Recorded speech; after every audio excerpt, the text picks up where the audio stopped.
Estudantes Timuruan nain sanulu resene hetan bolsa estudos e Ministério Finanças e hetinan rihun dua sanulu resenida oras nedadon hasoro problema sério tambah registrado e imigração Índia no dar cidadão ilegal. Tama companhia nebe hala acordo do Ministério Finanças Timor-Leste horife curso ba estudantes sirakne la hetan conhecimento russo Estado Índia.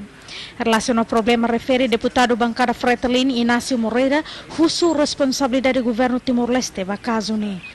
Organização Ruma ou instituição Ruma nebe mai hasoro Estado atau russo de pele coopera.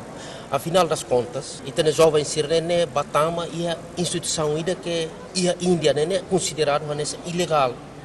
E agora da kune itene jovem sirak nene hasoro hela problema. Tambane maka ami ia parlamento hanessa representante povo russo atau governo tem que buscar solução urgente atau não bele resolve problema itene estudante sirak nebe agora hasoro hela problema iha Índia. Hatan kono ba problema ne vice-ministro Finanças Sapeten nilai competência atau comentário kono ba problema recursos humanos, mas be promete se esforço makas buka solução hodi resolve problema ne.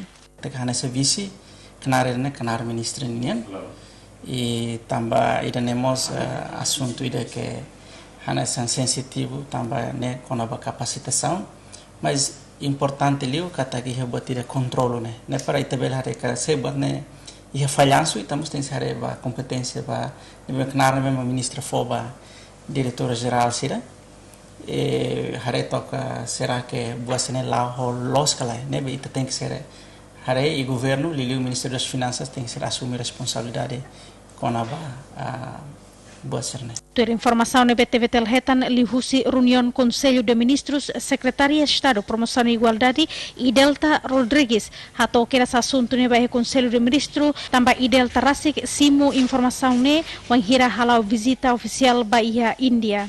Alicia Benigna Almiro dos Santos hato reportagem.